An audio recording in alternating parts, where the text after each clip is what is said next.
Assalamualaikum warahmatullahi wabarakatuh. Kembali lagi dengan saya Nur Aini dari Prodi Pendidikan Sejarah Fakultas Keguruan dan Ilmu Pendidikan Universitas PGRI Banyuwangi.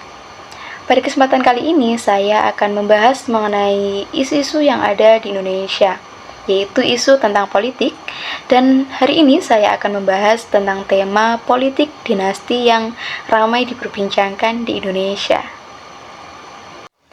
Indonesia adalah negara demokrasi konstitusional. Setelah jatuhnya rezim Orde Baru yang otoriter pada tahun 1998, berbagai perubahan konstitusional telah dilakukan untuk melemahkan kekuasaan cabang eksekutif. Dengan demikian, sebuah sistem kediktatoran baru hampir mustahil di Indonesia. Saat ini ditandai oleh kedaulatan rakyat yang termanifestasi dalam pemilihan parlemen dan presiden setiap 5 tahun sejak Orde Baru berakhir dan mulainya Orde Reformasi. Setiap pemilu di Indonesia dianggap bebas dan adil. Namun pada kenyataannya di dalamnya pasti terjadi hal atau isu-isu yang sedang ramai dibicarakan, seperti contoh isu mengenai politik dinasti. Teori Martin menyatakan bahwa dinasti politik adalah suatu sistem reproduksi kekuasaan yang primitif karena mengandalkan darah dan keturunan dari beberapa orang.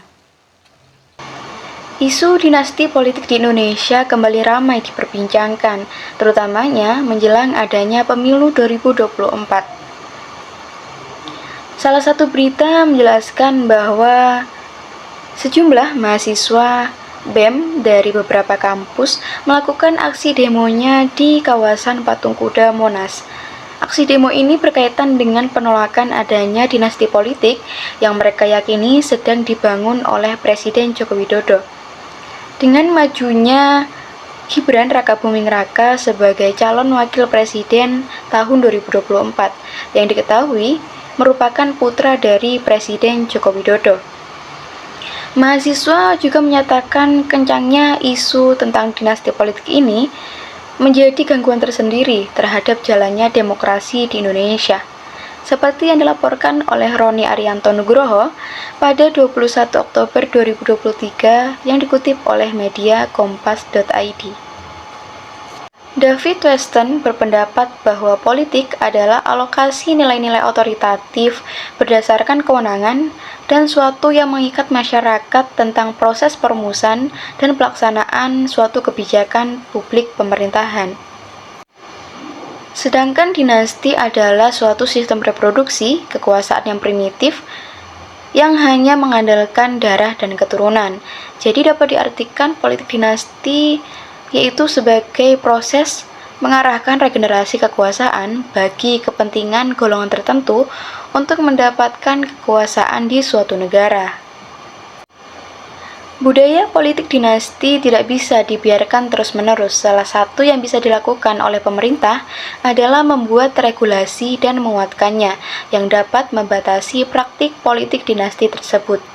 Juga dibutuhkan partisipasi aktif dan kritis dari pemilih politik dinasti, jangan sampai merusak politik demokrasi yang ada di Indonesia, karena pemilu di Indonesia dianggap sebagai pemilu yang bebas dan adil. Dari perspektif saya, Presiden Joko Widodo tidak sedang membangun politik dinasti, karena seperti yang kita ketahui bahwa setiap orang mempunyai hak untuk mencalonkan dirinya sebagai calon kepala daerah maupun calon presiden dan calon wakil presiden, tetapi harus dengan sesuai syarat yang telah ditentukan dan aturan-aturan yang ada di pemerintahan Indonesia. Menurut saya yang membuat masyarakat marah dan adanya penolakan dan terjadi isu politik dinasti di Indonesia karena lolosnya Gibran Rakabuming Raka sebagai calon wakil presiden 2024 yang belum genap usianya 40 tahun, karena salah satu syarat yang dari Mahkamah Konstitusi untuk syarat calon presiden dan wakil presiden batas maksimalnya adalah usia 40 tahun Gibran Rakabuming Raka belum menginjak usia 40 tahun. Mungkin itu salah satunya yang menjadikan adanya penolakan ini, dan banyak sekali isu-isu lain yang membuat politik dinasti Indonesia menurut masyarakat sedang dibangun oleh Presiden Joko Widodo.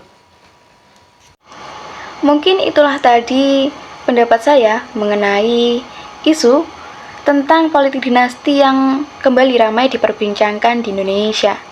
Bagaimana pendapat menurut Anda semua?